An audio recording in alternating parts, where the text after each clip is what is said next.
وہ مشرقی پاکستان کے وزیر اعلیٰ بن گئے اور شیخ مجیب الرحمان وزیر زراعت بن گئے۔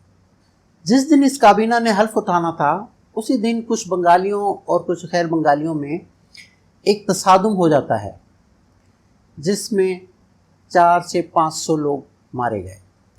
اس فساد کا الزام مولوی فضل حق پر لگا دیا گیا۔ فضل حق پر ایک الزام یہ بھی لگا کہ انہوں نے نیو یارک ٹائم کو ایک انٹرویو دیتے ہوئے کہا کہ وہ بنگال کو پاکستان سے آزاد کروانا چاہتے ہیں۔ ان باتوں کو بنیاد بنا کر گورنر جنرل غلام محمد نے اسمبلی توڑ دی اور فضل حق کو گھر میں نظر بند کر دیا گیا۔ ان سب باتوں سے مجیب الرحمان کے دل میں مغربی پاکستان کے لیے نفرت مزید بڑھ گئی۔ حالانکہ 1 سال کے بعد مولوی فضل حق کو پاکستان کا وزیر داخلہ بھی بنا دیا گیا تھا۔ 1955 میں غلام محمد کی جگہ میجر جنرل سکندر مرزا نئے گورنر جنرل بنتے ہیں۔ اس کے علاوہ حسین شہید سہروردی بھی 1956 سے 1957 تک وزیر اعظم رہے اور شیخ مجیب الرحمان بھی پاکستان کی آئین ساز اسمبلی کے رکن منتخب ہوئے۔ 1956 میں پاکستان کا جو پہلا آئین بنا، اس کے بنانے میں بھی شیخ مجیب الرحمان شامل تھے۔ وہ وزیر صنعت بھی رہے۔ ان کا بنگالی زبان کا مطالبہ بھی مان لیا گیا اور بنگالی اور اردو دونوں کو قومی زبان قرار دے دیا گیا، مگر اس کے باوجود دلوں میں جو نفرتیں پیدا ہو گئی تھیں وہ ختم نہ ہو سکی۔ 1956 کے آئین کے مطابق سن 1959 میں الیکشن ہونا تھے اور اگر یہ الیکشن ہو جاتے تو شیخ مجیب الرحمان کبھی علیحدگی کی بات نہ کرتے، مگر سن 1958 کو سکندر مرزا نے ایوب خان کی مدد سے ملک میں مارشل لا لگا دیا۔ اس مارشل لا نے ملک میں سیاسی عمل کو شدید نقصان پہنچایا۔ شیخ مجیب الرحمان کو ایک مرتبہ پھر گرفتار کر لیا جاتا ہے۔ سن 1961 میں شیخ مجیب الرحمان نے آزاد بنگلہ دیش کے لیے کام شروع کر دیا۔ سن 1963 میں حسین شہید سہروردی جو بیروت میں جلا وطن تھے وہ وفات پا گئے اور ان کے انتقال کے بعد مشرقی پاکستان اور عوامی لیگ کی قیادت شیخ مجیب الرحمان نے سنبھال لی۔ سن 1958 سے سن 1971 تک پاکستان میں زیادہ تر ملٹری پاور میں رہی، جس کی وجہ سے جمہوری پارٹیوں خصوصاً مشرقی پاکستان کی پارٹیز کو حکومت میں آنے کا موقع نہیں مل رہا تھا۔ اس طرح سے وہاں کے لوگوں میں مایوسی بڑھنے لگی۔ مشرقی اور مغربی پاکستان میں تنازع کی ایک بڑی وجہ قومی زبان بھی بنی۔ قائد اعظم نے اردو کو قومی زبان قرار دے دیا تھا۔ 21 مارچ سن 1948 میں قائد اعظم نے ڈھاکہ میں ایک تقریر کے دوران کہا کہ پاکستان کی قومی زبان صرف اردو ہوگی۔ اس کی وجہ سے مشرقی پاکستان کے لوگوں میں جو کہ بنگالی بولتے تھے ایک تشویش پائی جانے لگی اور یہاں سے ایک تحریک بنگالی لینگویج موومنٹ نے جنم لیا۔ 21 فروری سن 1956 کو اس تحریک کے تحت صوبائی اسمبلی کے سامنے ایک بڑا پروٹیسٹ آرگنائز کیا گیا، جس میں سیاستدانوں کے علاوہ اسٹوڈنٹ کی ایک بڑی تعداد نے بھی شرکت کی۔ اس پروٹیسٹ کو ختم کرنے کے لیے آرمی سے مدد لی جاتی ہے اور اس میں 5 لوگ مارے جاتے ہیں۔ 1965 کی جنگ کے بعد عوامی لیگ نے ایک 6 نکاتی ایجنڈا پیش کر دیا۔ اس کا سب سے پہلا مطالبہ تھا کہ پاکستان کو ایک فیڈریشن اسٹیٹ بنایا جائے۔ ایسٹ پاکستان کے ریسورسز صرف ایسٹ پاکستان میں ہی رہنے چاہیے۔ مشرقی اور مغربی پاکستان کی کرنسی بھی الگ الگ ہونی چاہیے۔ اس کے علاوہ مشرقی پاکستان کی ایک علیحدہ ملٹری فورس ہو، یعنی کہ ایک طرح سے ایک الگ ملک کا مطالبہ کر دیا گیا تھا۔ اسے پاکستانی حکومت نے ٹوٹلی ریجیکٹ کر دیا۔ 19 جون سن 1968 کو ایوب خان کے دور حکومت میں شیخ مجیب الرحمان کو ایک مرتبہ پھر گرفتار کر لیا گیا۔ ان کی گرفتاری کے بعد مشرقی پاکستان میں ہنگامے شروع ہو جاتے ہیں۔ اسی دوران شیخ مجیب الرحمان کے ساتھ گرفتار ان کے ایک ساتھی سارجنٹ ظہار الحق کو جیل کے گارڈ نے گولی مار دی۔ جس سے بنگالیوں کا غصہ اور بڑھ جاتا ہے۔ اس صورتحال کو دیکھتے ہوئے ایوب خان نے 22 فروری سن 1959 کو شیخ مجیب الرحمان کو رہا کر دیا، لیکن اس سے بھی وہاں کے لوگوں کا غصہ ٹھنڈا نہ ہوا اور سن 1959 میں بالآخر ایوب خان کو استعفیٰ دینا پڑا، مگر جاتے ہوئے وہ اپنے اسسٹنٹ جنرل یحییٰ خان کو حکومت کا چارج دے جاتے ہیں۔ جنرل یحییٰ خان نے الیکشن کروانے کا وعدہ کیا اور سن 1970 میں الیکشن منعقد ہو گئے۔ ان الیکشن کے نتیجے میں مشرقی پاکستان کی عوامی لیگ نے 313 میں سے 167 نشستیں لے کر واضح برتری حاصل کر لی، مگر مغربی پاکستان میں عوامی لیگ کو صرف 2 نشستیں ہی مل سکیں۔ مغربی پاکستان میں بھٹو کی جماعت پیپلز پارٹی نے 86 نشستیں حاصل کیں، مگر انہیں مشرقی پاکستان میں کوئی نشست نہیں مل سکی۔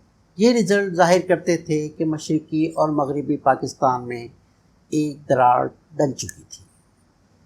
ان رزلٹ کو دیکھ کر بھٹو نے جنرل یحییٰ خان اور دیگر فوجیوں کے ساتھ ایک میٹنگ کی اور اس پر صلاح مشورہ کیا کہ کس طرح الیکشن کے ان رزلٹ کو تسلیم نہ کیا جائے اور نیشنل اسمبلی کو کینسل کر دیا جائے، اور 1 مارچ سن 1971 کو جنرل یحییٰ خان نے الیکشن رزلٹ کو کینسل کر دیا۔ اس پر مشرقی پاکستان میں شدید رد عمل ہوتا ہے اور لوگ سڑکوں پر نکل آتے ہیں اور آزادی کے نعرے لگاتے ہیں، اور اس تحریک کو لیڈ کرتے ہیں شیخ مجیب الرحمان۔ مشرقی پاکستان میں بنگالیوں اور بہاریوں کے درمیان جھگڑے شروع ہو جاتے ہیں۔ بہاری جو کہ صوبہ بہار سے آئے تھے، ان کو پرو پاکستانی سمجھا جاتا تھا، چونکہ وہ مغربی پاکستان کو سپورٹ کرتے تھے اور وہ اردو بولتے تھے۔ ان جھگڑوں کو بنیاد بنا کر پاکستان کی آرمی میدان میں اترتی ہے۔ ادھر بنگالی پروٹیسٹرز نے اپنے آپ کو بہت منظم کر لیا تھا اور انہوں نے اپنی ایک ٹائیگر فورس مکتی باہنی تشکیل دے دی تھی۔ مکتی باہنی پاکستان آرمی کے خلاف جنگ کرتی ہے۔ مکتی باہنی کو انڈین آرمی کی سپورٹ بھی حاصل تھی۔ 25 مارچ سن 1971 کو پاکستان آرمی کی طرف سے ایک آپریشن شروع کیا گیا جسے سرچ لائٹ آپریشن کا نام دیا گیا۔ شیخ مجیب الرحمان کو گرفتار کر کے مغربی پاکستان لے جایا گیا، مگر اس سے پہلے وہ بنگلہ دیش کی آزادی کا ڈکلیریشن دے چکے تھے اور اس ڈکلیریشن کو ایک ٹرانسمیٹر کے ذریعے پورے ملک میں پھیلایا گیا۔ 27 مارچ سن 1971 کو میجر جنرل ضیاء الرحمان اس ڈکلیریشن کو پڑھ کر بنگلہ دیش کی آزادی کا اعلان کرتے ہیں۔ آپریشن سرچ لائٹ کے نتیجے میں 30,000 سے زیادہ بنگالی مارے جاتے ہیں۔ بھارت بنگلہ دیش کی حمایت میں کھل کر سامنے آتا ہے اور 10 اپریل سن 1971 کو کلکتہ میں پیپلز ریپبلک آف بنگلہ دیش بنائی جاتی ہے۔ اس میں شیخ مجیب الرحمان کو صدر اور تاج الدین احمد کو وزیر اعظم ڈکلیئر کر دیا جاتا ہے۔ ادھر اندرا گاندھی نے مشرقی پاکستان میں فوجی مداخلت کی تیاری شروع کر دی تھی اور دسمبر سن 1971 میں اس نے اپنی فوج مشرقی پاکستان میں بھیج کر جنگ کا آغاز کر دیا۔ بھوٹان اور انڈیا نے بنگلہ دیش کو سب سے پہلے تسلیم کر لیا۔ اس جنگ میں پاکستانی فوج نے مشرقی پاکستان میں ہتھیار ڈال کر اپنی شکست تسلیم کر لی۔ شیخ مجیب الرحمان واپس آتے ہیں اور بھاری اکثریت لے کر بنگلہ دیش میں اپنی حکومت بناتے ہیں، مگر انہوں نے عوام سے جو وعدے کیے تھے وہ پورے نہ کر سکے اور عوام جلد ہی ان سے مایوس ہو گئی۔ 15 اگست سن 1975 کو کچھ جونیئر فوجی ٹینک لے کر ایوان صدر پہنچ جاتے ہیں اور شیخ مجیب الرحمان کو ان کے خاندان کے 14 افراد سمیت قتل کر دیتے ہیں۔ ان کی 2 بیٹیاں شیخ حسینہ واجد اور شیخ ریحانہ جو کہ جرمنی میں تھیں وہ اس میں بچ جاتی ہیں۔ ناظرین، یہ تھی وہ ساری حقیقت جو بنگلہ دیش بننے کا باعث بنی۔ اب فیصلہ آپ نے کرنا ہے کہ شیخ مجیب الرحمان ایک غدار تھے یا اپنی قوم کے لیے ایک مخلص لیڈر۔ مشہور شاعر نسیم ترابی صاحب نے ایک نظم لکھی تھی جو بہت مشہور ہوئی۔ وہ انہوں نے سقوط ڈھاکہ کے موقع پر لکھی تھی۔ وہ ہم سفر تھا مگر اس سے ہم نوائی نہ تھی، کہ دھوپ چھاؤں کا عالم رہا جدائی نہ تھی۔ عداوتیں تھی، تغافل تھا، رنجشیں تھی، مگر بچھڑنے والے میں سب کچھ تھا، بے وفائی نہ تھی۔ کبھی یہ حال کہ دونوں میں یک دلی تھی بہت، کبھی یہ مرحلہ جیسے کہ آشنائی نہ تھی۔ محبتوں کا سفر اس طرح بھی گزرا تھا، شکستہ دل تھے مسافر، شکستہ پائی نہ تھی۔ ناظرین، آپ کی اس بارے میں کیا رائے ہے؟ نیچے کومنٹ سیکشن میں اپنی قیمتی رائے سے ہمیں ضرور آگاہ کریں، اور اگر آپ نے ابھی تک ہمارا چینل سبسکرائب نہیں کیا ہے تو فوراً سبسکرائب کر لیں تاکہ آپ کو آنے والی مزید ویڈیو پہنچتی رہیں۔ اپنا اور اپنے چاہنے والوں کا خیال رکھیے۔ اللہ حافظ۔